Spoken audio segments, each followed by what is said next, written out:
స్నేహితులైన పెద్దలు నాగల శ్రీనివాస్ గౌడ్ గారు, మూల శ్రీనివాస్ గారు, ఎల్ఏ శ్రీనివాస్ గారు, శ్రీనివాస త్రయం వేదికను అలంకరించారు.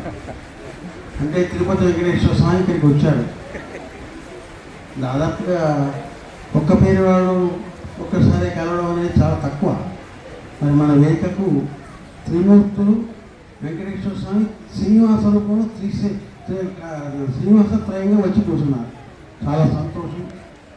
మనం పిలవగానే వాళ్ళంతా కూడా మన ఆహ్వానాన్ని మన్నించి మన వేదికకు, మన పాఠశాలకు వచ్చేసినందుకు వారికి ప్రత్యేకమైనటువంటి కళాంజలు, కళా సుమాంజలు, ధన్యవాదాలు అందజేస్తున్నాను.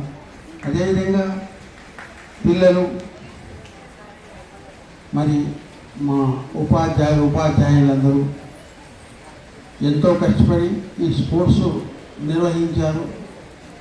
వాళ్ళందరికీ కూడా ప్రత్యేకంగా నేను ధన్యవాదాలు అందజేస్తున్నాను. పోతే ఈ కార్యక్రమానికి ఎంత ప్రిన్సిపాల్ ఉన్నా, ఎంత చైర్మన్ ఉన్నా, ఎంత టీచర్ ఉన్నా, దానికి సంబంధిత టీచర్స్ కానీ అధికారులు కానివ్వండి, మరి ముందుకు నడిపించే వాళ్ళు కూడా ఉండాలి. మరి మహేందర్ సార్ చాలా కష్టపడి ఈ విషయంలో పిల్లలందరినీ మంచి యాక్టివ్గా కార్యక్రమాలను ఏర్పాటు చేసి ఆటల రోజు, స్పోర్ట్స్ డే, ఆటల పండగ, మన ఫెస్టివల్ డే కాదు, festival day, sports festival day మన పిల్లలందరూ కూడా ఆడారు. ఆనందంగా చాలా సంతోషంగా ఈ 4 రోజులు పిల్లలు ఎంత బాగా హాయిగా ఉన్నారు. చదువు లేదు కనుక, చదువు పక్కన పెట్టాం కనుక ఆటల కోసం అందరూ గ్రౌండ్కు ఎవరు కూడా ఇక్కడ కనిపించకుండా వెళ్ళిపోయినారు. నేనే ఎప్పుడప్పుడు వచ్చి కూర్చొని చూసి వెళ్ళిపోయినా కనుక వాళ్ళందరికీ చాలా ఉదాహరణ ఆటలు ఆడడం అంటే. ఆటలు ఎందుకు ఆడించాలి? ఆటలు ఆడకుండా చిన్నప్పుడు సందే కాస్త ఆ విషయంలో మనం తక్కువ, ఆ సబ్జెక్టు మీద తక్కువ అవగాహన ఉంటే మరి వాళ్ళు ముందు అనారోగ్యం పాలవుతారు.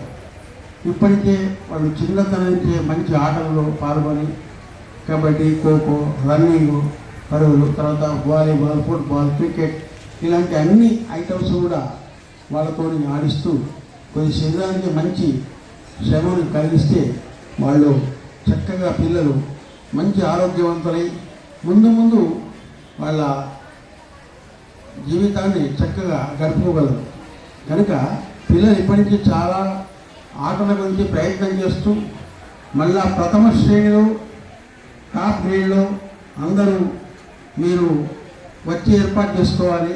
ఈసారి తక్కువ వచ్చిన మార్కులు ఇంకోసారి మళ్ళా ఎక్కువ సాధించి మీరు ప్రథమ శ్రేణికి, ద్వితీయ శ్రేణికి రావాలి. ఇక్కడనే మన పాఠశాలలోనే కాకుండా ఇప్పుడు మన ప్రభుత్వం వాళ్ళు కూడా ఆడించే ఆటలలో మీరంతా ముందుకు రావాలి. మంచి స్పోర్ట్స్లో మంచి పేరెన్నిక తెచ్చుకొని మన స్కూల్కు మంచి పేరును సాధించాలని నేను కోరుతున్నాను. అదే కాకుండా ఇవన్నీ వచ్చినా